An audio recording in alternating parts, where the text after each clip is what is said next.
Hello my friends, what you may see here is the hunt on the Russian airplanes, military aviation. For example, this is MiG-29 fighter jet that was kaboomed in Kharkiv, Crimea. The operation was conducted by Ukrainian military intelligence and as you may see, the plane was hit. The canopy was open, there is a ladder, which means that the airplane was in operation. I also see some sort of the missile over here. That means that this airplane was not staying there as a dead cargo. No, it was in service. So it's a very nice hit in this case by Ukrainian drone operators. And for me it's kind of interesting because Russia usually uses this airfield for their helicopters and also for BE-12 airplanes. Those are radio surveillance, anti-ship and anti-submarine aircraft, and Russia has many of those. The fighter jets are usually placed in Belbek, more to the south, around 10 kilometers. Also on territory of Simferopol airfield, Ukraine hit one of the big radars, which is used for surveillance to define the objects flying by hundreds of kilometers. It seems like not any longer. At least it was damaged. Yeah guys, in today's video we're gonna discuss Kaboom's frontline updates and political situation around Ukraine and not only. Buckle up! Let's go. I think it's important to continue with the front lines. Mirnograd and Pokrovsk direction, we have some of the changes for the last 24 hours. It was yesterday, it is today. Well, actually we have two of the updates from the deep state military map. It was the day before yesterday, it is yesterday and it is today. A little deviation of the front lines over here. Here it is not Ukrainian counterattack, it's just the clarification of the exact positions. And overall I wouldn't say that there is too much changes happening. For the last 3 days, Russia put lots of the flags in Pokrovsk and their small sabotage groups were spotted even further away to the north. But again, it happened 2-3 days ago. Ukrainian army continued to operate within the city perimeter too. And I have the information from the reliable source that the situation for Ukrainian armed forces in Mirnograd especially, it deteriorates day by day. And the Ukrainian forces in Mirnograd already report about encirclement because Russian forces captured the railway hospital and also some other place, Sopolive, it called, maybe some sort of the industrial area, which is very close to very important crossroad that is used for evacuation. Our soldiers say that because Russians captured two of those points, the defense of Rivne is close to impossible. Yeah, the report says that the further holding of Rivne is pointless, so our guys from the 35th Naval Infantry Brigade withdraw to Svitle village. The further use of this road, which is the exit road, is impossible until Russians are being pushed from Sopliva village. Until then, the only logistics option remains through drones. So it's very late to keep our guys out there. They should have been evacuated weeks ago. And now there are two options. As they say, Ukraine should concentrate the forces into attack towards Sopliva village to unblock the route. We'll attempt to break out this encirclement. Actually, it's almost full physical encirclement already, because that's the only evacuation route possible. A proper thing to do here is to use small infiltration attempts to go further with the small attack groups. That will minimize the losses for Ukrainian armed forces, but still there will be losses. Because Russia already is presented there with infantry forces and also they control the area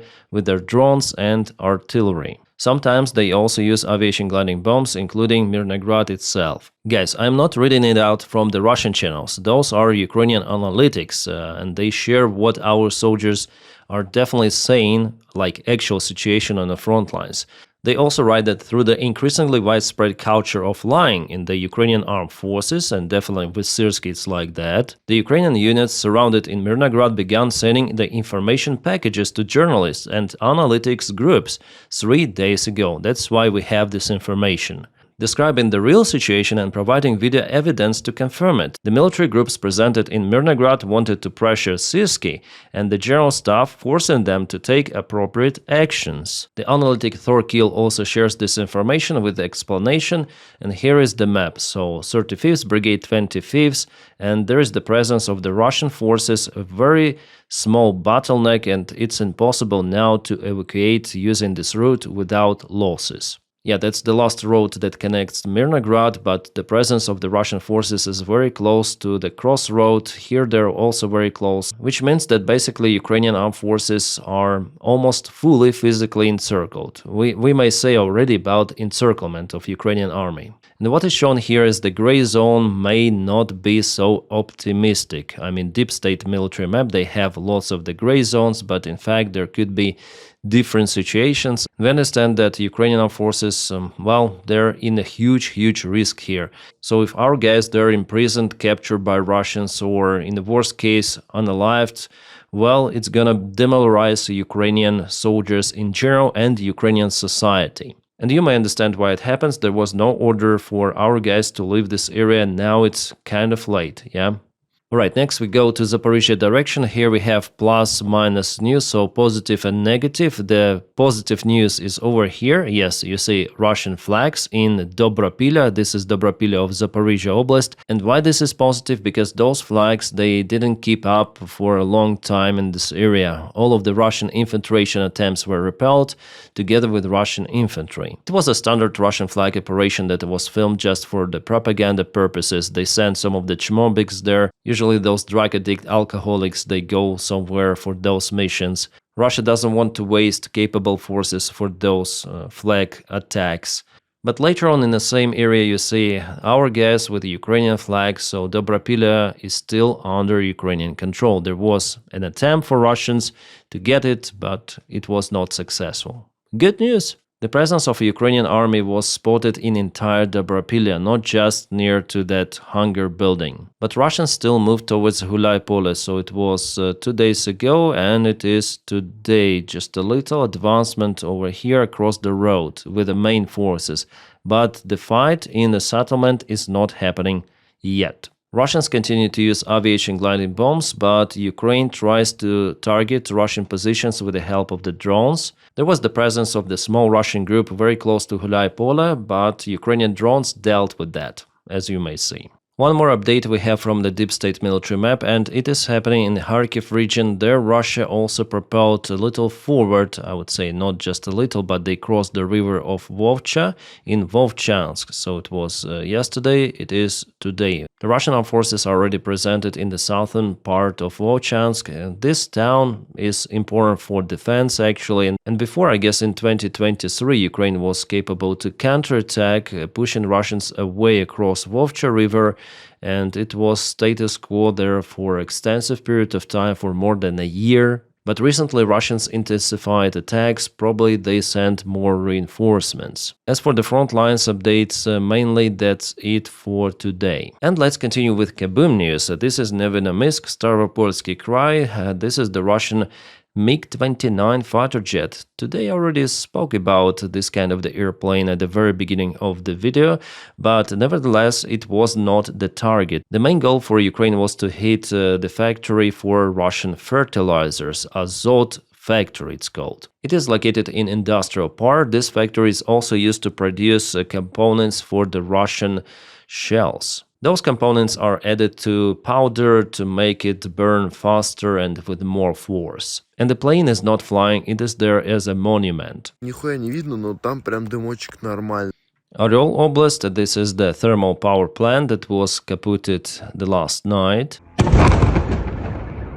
Yeah, something really happened there. Well, I wouldn't say that there were lots of the kabooms the last night, but sometimes we just do not obtain enough video and audio information from the eyewitnesses, because Ukraine also hits Russian military infrastructure, and in most of the cases Russian bases are a little further away from villages and cities. And now about politics. Putin, as you see with his Botox smile, is visiting India. Modi met him right from the airplane, and Putin even gave a short interview to Indian press. And guess what he was telling about? Let's check it out. The first capital, according to history, was in Novgorod in the northwest.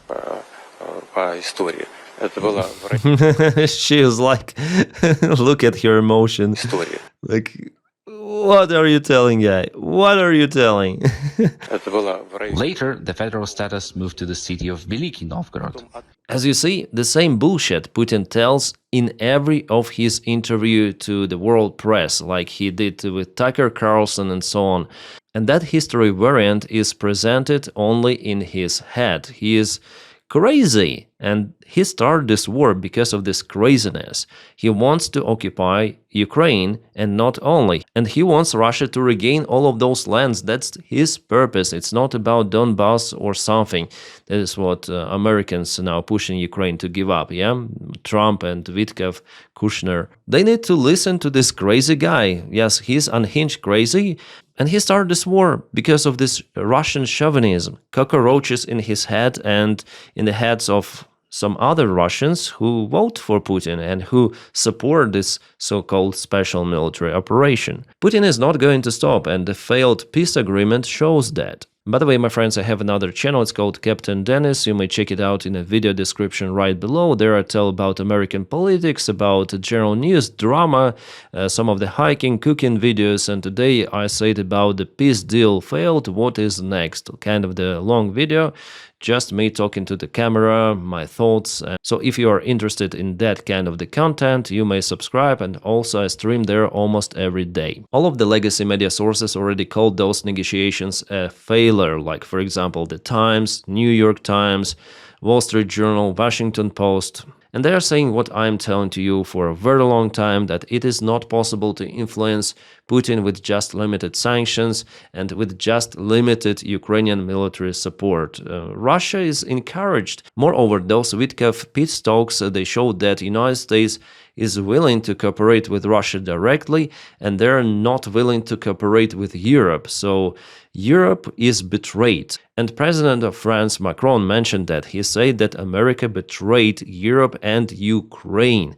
It was a private conversation between Macron and Merz, but it leaked to the press. Now we know it. From Spiegel, I guess. Spiegel published that. Yeah, it was published by Spiegel, and Macron, Merz, European politicians, they were shocked about this deal, and they called Zelensky telling about the possible threats coming from both Russia and the United States of America. But you know what? United States, they have just limited influence on Ukraine and absolutely no influence on Russia. So Trump made just blah, blah, blah. That is what he continued to do. Like, for example, yesterday he was asked the question about the peace deal, where he said it went well. Witkov said it was constructive. Witkov believes that Putin wants peace, which is bullshit. And the same story, if I were the president, there would not be the war. It's another bullshit. The real thing that for the White House there is no any standard for what is good, what is bad.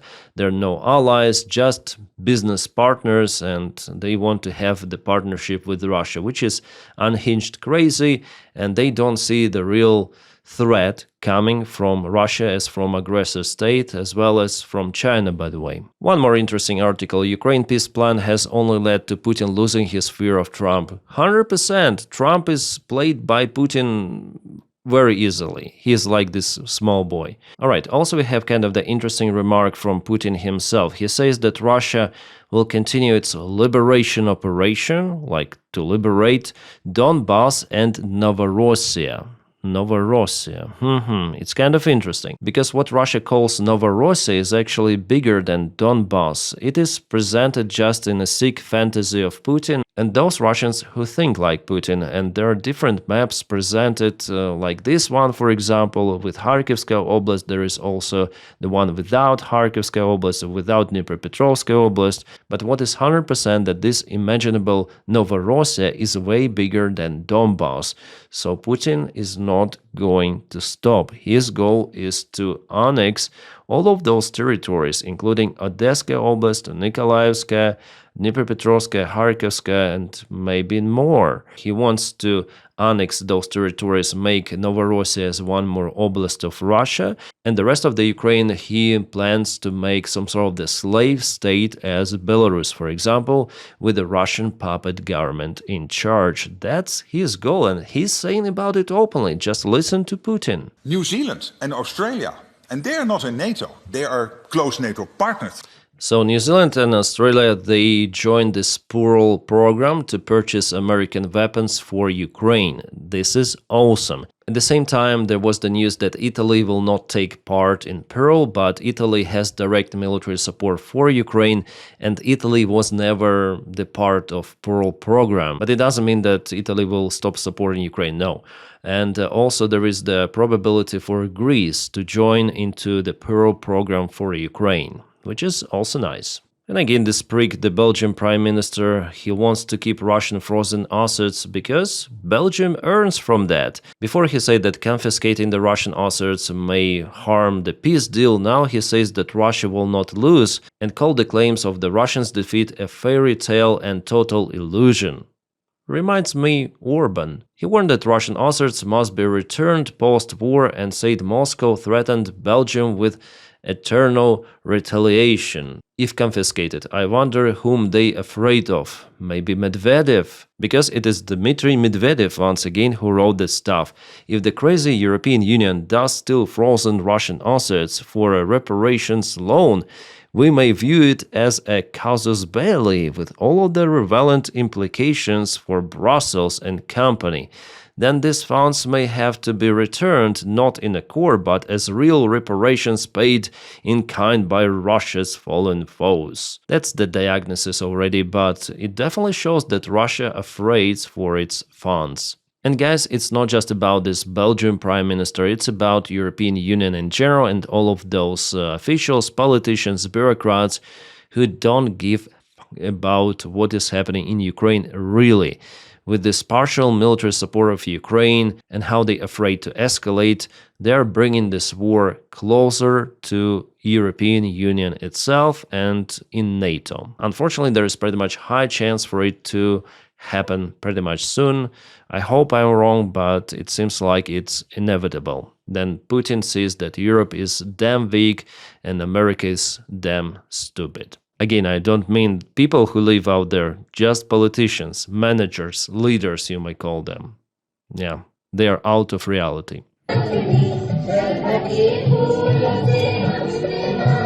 I hope this ritual reduces the lifespan. And with that, my friends, thank you so much for supporting the job that I do here on my channel daily. Without your support, it wouldn't be possible. So if you want to support the job, please join me on Patreon, the link for it right in the video description below, or on membership, you may press the join button somewhere over here. And guys, support me only if you can, if you are willing, and if you have this opportunity. If not, it's okay. You may just press like to this video and also subscribe for the channel to boost the video in YouTube algorithms. That also helps me a lot. My friends, I wish you all a peaceful sky wherever you are and have a great time.